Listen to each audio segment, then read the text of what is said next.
Hi everyone, आप सबका स्वागत है कोड फॉर एजुकेशन में। यह है एडवांस जावास्क्रिप्ट का पार्ट नंबर 20 गाइस। इसके अंदर हम देखेंगे आपका जावास्क्रिप्ट जनरेटर फंक्शन के बारे में कि किस तरीके से जनरेटर को यूज करना चाहिए, इसमें क्या क्या चीजें हमें मिलती है, थ्योरी एंड प्रैक्टिकल गाइस सब कुछ कवर करेंगे।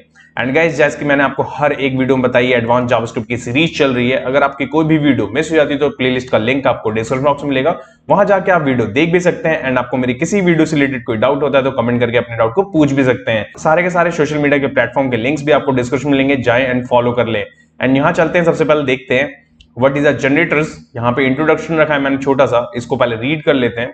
The generator object is returned by generator function and it conforms to both the IEEE protocol and the IEEE protocol. It means कि जो दो आपके जनरेटर होते हैं, जनरेटर फंक्शन रिटर्न करते हैं आपको। सबसे पहले आपका जनरेटर फंक्शन होता है और इसमें भी दो प्रोटोकॉल हमें मिलते हैं जो कि यहाँ पे मैंने मेंशन कर रखे हैं। ओके, इनमें से जो जनरेटर फंक्शन का जो सब क्लास होता है ना गाइस, वो उसमें से एक हिडन होता है आपका IEEE क्लास। ओके, ये हिडन होती है, ये आपका बैकएंड में काम कर रही होती है। इट मींस कि जब हम फंक्शन कॉल कर रहे होते हैं ना, वो इनसाइड चल रही होती है, बट वो आप वहां पे उसको देख नहीं सकते हैं।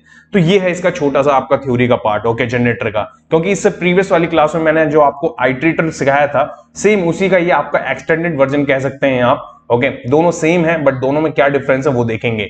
तो यहां चलेंगे आगे, नेक्स्ट यहाँ पे आपका जनरेटर। ओके, अब जनरेटर आप कैसे ही बना सकते हैं किसी फंक्शन को।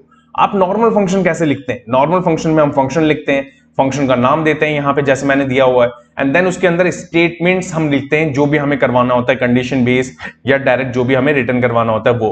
ओके, इसके बाद हम फंक्शन को कॉल कराने का मेथड कुछ इस तरीके का होता है। ओके, और मानिए जब हम इसको रिटर्न कराएंगे, इसी फंक्शन को अगर मैं रिटर्न कराऊं तो हमें कुछ इस तरीके की वैल्यू देखने को मिलेगी कंसोल में। ओके, बट अगर मैं किसी एक फंक्शन को जनरेटर फंक्शन बनाना चाहूं तो वो कैसे बना सकता हूं मैं? तो यहां पे देखिए, सबसे पहले आपको करना क्या होगा, जो फंक्शन है उस फंक्शन पे आपको स्टार का साइन लगाना होगा, जो भी आपका फंक्शन का नेम होगा उससे बिफोर। ओके, उसका मतलब है पहले। अगर आप वो चीज कर सकते हैं, या तो आप फंक्शन के बिल्कुल जो आपका फंक्शन कीवर्ड है उसके एंड में भी आप यहां पे स्टार का साइन लगा सकते हैं। ओके, तब भी आपका यहां पे क्या होगा कि आपका जनरेटर फंक्शन बन सकता है।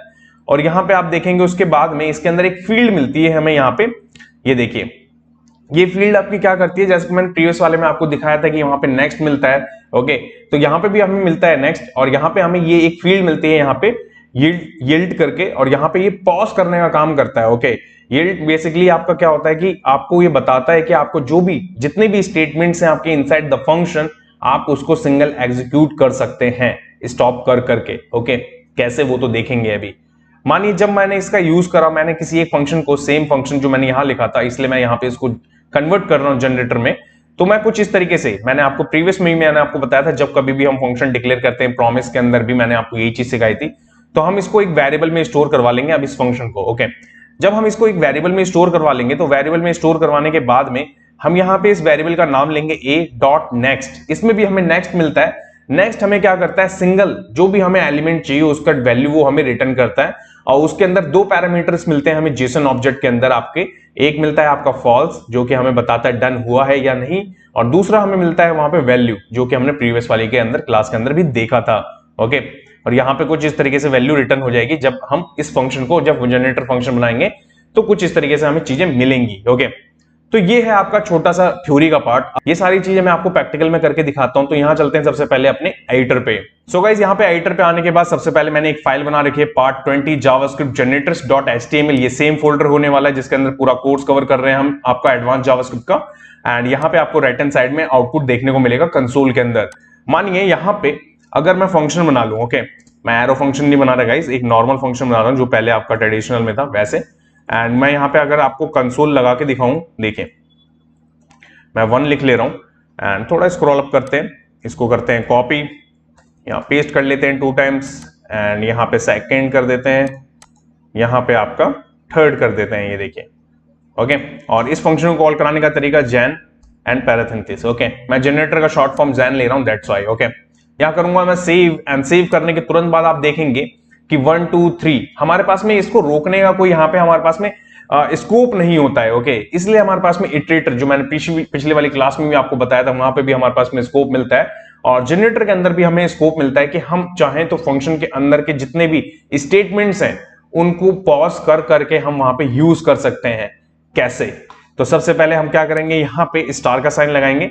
या तो आप कुछ इस तरीके से स्टार का साइन लगा सकते हैं, या तो आप कुछ इस तरीके से स्टार का साइन लगा सकते हैं यहां पे, ठीक है, इस वाले को रिमूव करने के बाद में, ठीक है। बट मेरा यही कहना है कि आप फंक्शन के नेम से पहले लगाएं तो आपको ज्यादा इजी रहेगा कि ये आपका जनरेटर फंक्शन है या नहीं, आपको पता लगाने के लिए, ठीक है। अब क्या करेंगे हम, यहां पे अगर हमने जनरेटर फंक्शन बनाया तो मैं इसको एक लेट के अंदर ले लूंगा, मानिए ए के अंदर ले लिया मैंने, और मैं इसको क्या करता हूं, कंसोल करवा के आपको दिखाता हूं तो क्या रिटर्न मिलेगा हमें। मानिए ए करवा लिया मैंने, ठीक है, करूंगा मैं सेव, एंड सेव करने के बाद में आप देखेंगे यहां पे, देखिए ये सारी प्रॉपर्टीज मिल रही हैं इसके अंदर, सस्पेंडेड लिखा हुआ आ रहा है, इट मींस कि ये नहीं चलेगा। बट इसके अंदर अगर मैं यहाँ पे जो मैंने आपको नेक्स्ट बताया था, डॉट नेक्स्ट, वो भी यहाँ पे मिलता है, नेक्स्ट मिलता है इसके अंदर, रिटर्न मिलता है हमें इसके अंदर, जनरेटर के अंदर ये दोनों फंक्शंस मिलते हैं, और ये दोनों यूज भी करके मैं अभी आपको दिखाता हूं।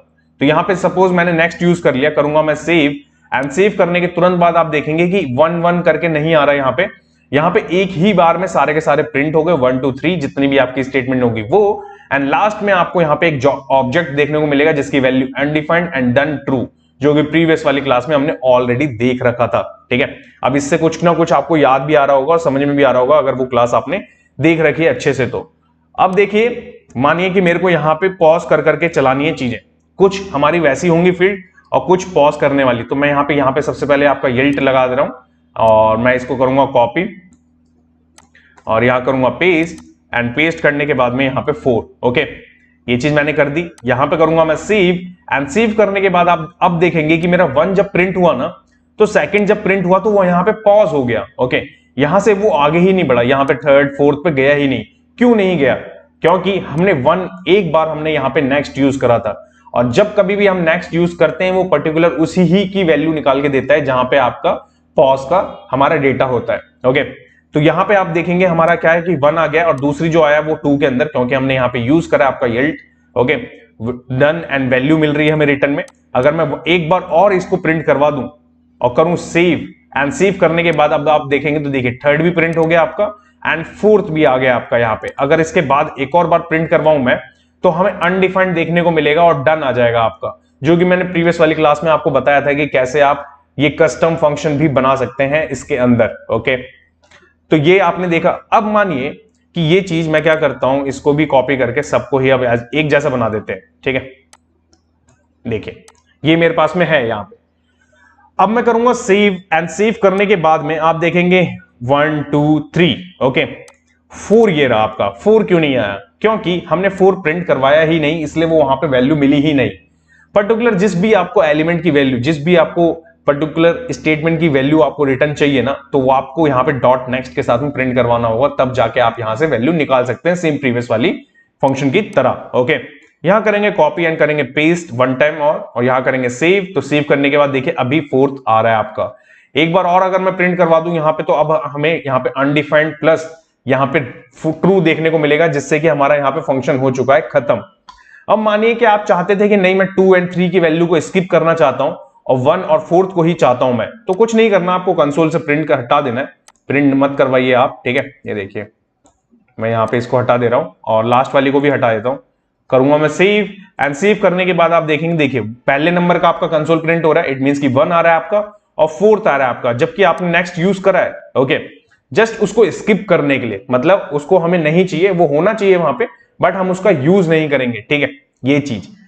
अब मानिए कि आपके पास में बहुत सारी वैल्यू है, एक फंक्शन है आपका जनरेटर और उसके साथ में आपके पास में बहुत सारी वैल्यू है, आप उसको प्रिंट करवाना चाहते हैं लूप के साथ में, कैसे? तो देखिए स्टोर तो मैंने करवा ही रखा है, तो मैं 4 ऑफ, जैसे मैंने प्रीवियस वाले में सिखाया था आपको, मैं यहां पे भी सिखा देता हूं आपको कैसे चलेगा आपका। देखिए रिस्पॉन्स ऑफ के बाद में ए, जो हमारे वेरिएबल का नाम है जिसमें हमने जनरेटर फंक्शन को स्टोर करवा रखा है, ओके। एंड देन इसके बाद में आपको क्या करना है, कंसोल लगाना है। आपको अगर ये प्रिंट भी करवाना होगा तो ये सारी चीजें मैंने टेबल के फॉर्मेट में करके आपको दिखा रखी है प्रीवियस में, ध्यान रखिएगा।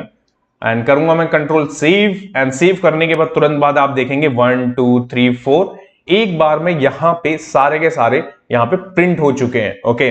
यहाँ पे आपको दिख रहा होगा कि यहाँ पे कंसोल में सारे आ चुके हैं। तो आप देख रहे हैं कि लूप के साथ में आप कैसे इस चीज को यूज कर सकते हैं, ओके। अब एक और सिनारियो में अगर आपको समझाऊं कि मानिए डायनेमिक करना है आपको कोई चीज, तो मैं सबसे पहले इसको रिमूव करता हूं फंक्शन के अंदर से, और मैं यहीं पे रिस्पॉन्स का रेस्ट ले लेते हैं और मैं इसको ठीक है, यील्ड को ही यहीं पे ले लेता हूं मैं एक वेरिएबल के अंदर। ठीक है, यील्ड को लेने के बाद में मैं क्या करता हूं, कंसोल, और कंसोल के अंदर आपका टेम्पलेट स्ट्रिंग, एंड देन इसमें मैं क्या करता हूं, रिस्पॉन्स कॉलन, ये देखिए साइन लगा के यहाँ पे रेस आ जाएगा जो भी हमारा होगा। अब ये मैं डायनेमिक आपको बता रहा हूं कि आपको अगर वैल्यू यहां से भेजनी है तो कैसे भेज सकते हैं आप। ठीक है, और ऐसा नहीं है कि स्ट्रिंग के ही साथ में काम करेगा, ये आपका नंबर के साथ में भी काम करेगा। ओके, और बुलियन के केस में भी करेगा ये काम। अब मैं यहां से क्या करता हूं, ए लेता हूं, नेक्स्ट लेता हूं, और सबसे पहले मैं यहां पे प्रिंट करके आपको दिखाऊं और सेव कर दूं, कुछ नहीं आएगा आपको, क्योंकि वो उसे डायनेमिक वैल्यू चाहिए। तो पहला नेक्स्ट हो गया आपका प्रिंट करवाने के लिए। दूसरा नेक्स्ट आपको यहां पे यूज करना होगा वैल्यू सेंड करने के लिए डायनेमिकली। कहां पे, हमारे फंक्शन को। मानिए मैं यहां पे 1 भेज देता हूं, 1 मैं दे रहा हूं, यहां पे करूंगा मैं सेव, यहां पे आपको दिख रहा होगा 1 आ चुका है। ओके, अगर मैं यहां पे इसको चेंज कर दूं, यहां 2 कर दूं, करूंगा मैं सेव, यहां पे आप देखेंगे 2 आ गया है। ओके, ये चीज आप देख रहे हैं। और ऐसा नहीं है कि ये यहां पे स्ट्रिंग के केस में ही काम करेगा। अगर आप मानिए कि नंबर है मेरे पास में और मैं उसे डिवाइड करके भी दिखा सकता हूं। मानिए जैसे मैं पहले नंबर भेजता हूं आपको, यहां पे मैं 10 भेजता हूं, करूंगा मैं सेव, यहां पे आपके सामने 10 नंबर आ रहा है। यहां पे मैं अगर 100 भेज दूं तो देखिए 100। तो ये डायनेमिक आप कैसे फंक्शन को भेजते हैं, जैसे कि हमारे प्रीवियस वाले जो नॉर्मल फंक्शंस होते हैं, हम क्या करते हैं, एक पैरामीटर लेते हैं फंक्शन में, उस पैरामीटर से हम यहाँ पे प्रिंट करवा लेते हैं। और यहाँ पे आप देख रहे हैं जनरेटर के केस में आपको यहाँ पे यील्ड मिलता है, यील्ड के अंदर हम रखते हैं, इसको स्टोर करवाते हैं, और डायनेमिक हम वहां से वैल्यू पिक कर सकते हैं नेक्स्ट के थ्रू, जो फंक्शन हमें मिलता है जनरेटर के अंदर। ओके, अब मानिए मैंने यहां से कोई फंक्शन में जैसे नंबर भेजा और मेरे को इसको फंक्शन बनाना है, डिवाइड मेथड या मल्टीप्लाई, जो भी। मानिए मैं डिवाइड कर देता हूं 10 से इसको, और करूंगा मैं सेव, एंड सेव करने के बाद अभी आप देखेंगे, देखिए इनवैलिड रेगुलर एक्सप्रेशन यहां पे देखने को मिल रहा है हमें। अब यहां पे क्यों ऐसा देखने को मिल रहा है, क्योंकि हमने डायरेक्ट इसको यील्ड को यूज कर लिया। अब इसको हमें कर्ली ब्रेसेस के अंदर लेना पड़ेगा, ये देखिए इट मींस की पैरांथेसिस के अंदर, और यहां पे डिवाइड करके आपको 10 आंसर मिल रहा है। अगर मैं यहां पे 500 भेज दूं, करूं सेव, 50 आपको देखने को मिल रहा है, क्योंकि 10 से डिवाइड होके मिल रहा है आपको आंसर। ओके, तो इस तरीके से भी आप यहां पे इनटू करवा सकते हैं, यहाँ पे फिर माइनस करवा सकते हैं या एड ऑन करवा सकते हैं इन चीजों को। ठीक है, अब मानिए आपके पास मल्टीपल चीजें आने वाली हैं। ठीक है, मल्टीपल चीजें मिलेंगी आपको यहाँ पे, तो उसको कैसे आप कंट्रोल करेंगे। तो देखिए उसके लिए क्या कुछ नहीं करना, मैं इसको कॉपी कर लेता हूं, इसको हटाते हैं यहां से, और यहां पे मैं जैसे कि मल्टीपल 4 वैल्यू भेजूंगा अभी। तो मैंने एक एरे क्रिएट करा, एरे के अंदर मैंने 4 बार यहाँ पे यील्ड लिख दिया मैंने। ठीक है, इट मींस कि मेरी 4 वैल्यू आने वाली है वहां से, और यहां पे मेरे पास में रिस्पॉन्स में यही है, मैं अभी इसी को रखता हूं। ठीक है, अब इसके बाद में 4 वैल्यू कैसे आएंगी, पहली बार तो आपको प्रिंट करवाना ही पड़ेगा। ठीक है, दूसरी बात में आपको वैल्यू भेजनी है जो भी आप भेजना चाहते हैं वो। फिर इसके बाद में यहां पे अगर मैं प्रिंट करवा के, और देखिए एक वैल्यू मैं यहां पे जेएस कर दूं, स्ट्रिंग कर दूं, तो मल्टीपल वैल्यू आपकी कुछ भी हो सकती है ना, डायनेमिक तो कुछ भी आ सकता है आपके पास में। और यहां कर दूं सेव, एंड सेव करने के बाद आप यहां पे देखेंगे तो देखिए अभी यहां पे आपको विजिबल नहीं हो रहा है। तो यहां पे आप देखेंगे कि मैंने अभी क्या यहां पे कुछ चेंज करा है। मैंने यहां पे क्या करा है कि हमें जितनी भी वैल्यू हमें सेंड करनी पड़ती है उतने ही हमें यहां पे यील्ड भेजने पड़ते हैं पहले एरे के अंदर, गाइस ध्यान रखिएगा। एंड देन इसके बाद में जो भी हमने यहाँ पे प्रिंट करवा रखा है, मैंने इसको भी चेंज कर दिया। चेंज करने की वजह जरूरत नहीं थी, वही रेस्ट रहने की इंपॉर्टेंट था, कोई इशू नहीं होगा उससे, बट मैंने इसे चेंज करके देखा, ठीक है, क्यों नहीं प्रिंट हो रहा था। एंड देन इसके बाद में मैंने यहाँ पे फर्स्ट टाइम तो आपको प्रिंट करवाने के लिए वैल्यू चाहिए ही, और 3 बार यहाँ पे हमारे पास में वैल्यूज हैं, दैट्स वाई मैंने यहाँ पे रखा है। अब मानिए कि जब एरे आता है हमारे पास में, ये एरे है हमारा, ठीक है, तो उस एरे को मैंने गेट करने के लिए कैसे आपको सिखाया कि 0 1 2 3। तो 0 पे क्या होगा, 0 पे ये होगा, 1 पे ये होगा, और 3 पे 2 पे इसका मतलब आपका 300 होगा। और यहां पे आपको साइन लगाना है, यहाँ पे स्क्वायर, देन 1 लिख दूंगा अगर मानिए, तो मैं करूंगा सेव, तो 200 देखने को मिलेगा। अगर मैं 0 लगा दूंगा यहाँ पे तो देखिए 0 पे, और मैं अगर यहाँ पे 3 लिख दूं तो 3, देखिए अनडिफाइंड हो गया क्योंकि वहां वैल्यू ही नहीं है। 2 कर दूंगा तो 300। ठीक है, तो आप देख रहे हैं कि कैसे मल्टीपल, अगर आपके पास में वैल्यू है और आप चाहते हैं उसको यहाँ पे गेट करना और भेजना यहां से मल्टीपल, तो वो कैसे भेज सकते हैं और वो कैसे आप स्टोर करवा सकते हैं एरे के फॉर्मेट में, और वहां से कैसे रिटर्न करवा सकते हैं। अब इसके बाद में एक और ऑप्शन है इसी के अंदर, मानिए आपको ये नहीं करना, ठीक है, तो क्या करना होगा, देखिए मैं इसको हटाता हूं यहां से, और यहां पे क्या करते हैं, यहां पे मैं ये लेता हूं, ये देखिए, ठीक है, और यहां पे मैं इसको हटाता हूं, इसकी वैल्यू अभी हम इसके अंदर ही देंगे, बट स्टार के साथ में। स्टार के साथ में देने का बेनिफिट देखिए मैं बताऊंगा आपको अभी, कि एक बार में जितनी भी मल्टीपल, मानिए मेरे पास में एक जैसे मैं यहां पे लेता हूं वैल्यू, एक नॉर्मल 100 ले ली मैंने, ठीक है। अब मेरे पास में बाकी वैल्यू मेरे पास में बहुत सारी है, कुछ भी हो सकती है ना, तो मैं मल्टीपल वैल्यूज क्रिएट कर लूंगा यहां पे, ये देखिए, ठीक है, ये देखिए, ठीक है, ये हो गई। ओके, ये मेरा यहां पे आपका फंक्शन हो गया। उस फंक्शन के अंदर आपका एक यिल्ड में आपका 100 है, बाकी में एक एरे है, एरे की कुछ वैल्यूज है। अब आपको इसको यूज करना है, कैसे करेंगे? तो सबसे पहले आपके पास में क्या है, तो मैं इसको करूंगा, यहां से हटा दूंगा अभी, ठीक है। यहां पे आपका कंसोल आ जाएगा, इस कंसोल के अंदर इसे प्रिंट करवाना होगा हमें, ठीक है। करूंगा मैं सेव, एंड सेव करने के बाद देखेंगे तो देखिए पहले नंबर का तो आपके पास में प्रिंट हो रहा है। अब इसके बाद में अगर मैं जैसे ही प्रिंट करवाऊं नेक्स्ट, अब क्या आएगा, करूंगा मैं सेव, एंड सेव करने के बाद आप देखेंगे तो देखिए जेएस आपको देखने को मिल रहा है, ठीक है, डायरेक्ट। अगर मैं ये साइन नहीं लगाता यहां पे, ओके, तो क्या होता, इस साइन का मतलब है सेपरेट कर दिया मैंने, एरे में भी आपका सेपरेशन आ गई, ओके। अगर मैं इसको नहीं लगाता, करता मैं सेव, तो ये क्या करता, मेरे को एक बार में ही आपका पूरा का पूरा एरे रिटर्न कर देता, जो कि आपको यहां पे दिख रहा होगा 3 वैल्यू के साथ में, JS, react JS, node JS, okay. अगर मैं चाहता हूं कि सेपरेट करके वैल्यू मिले तो मेरे को स्टार यहां पे यूज करना पड़ेगा, और कुछ इस तरीके से, अगर जितनी टाइम भी मैं चाहूं यहां पे करूंगा कॉपी पेस्ट, ये देखिए, करूंगा सेव, एंड सेव करने के बाद में separate separate JS, react JS, node JS और वैल्यू, और लास्ट में आपका डन, जो ट्रू हो चुका है हमारा, वो देखने को मिलेगा आपको, ओके। तो कुछ इस तरीके से भी आप इस जनरेटर फंक्शन को यूज कर सकते हैं।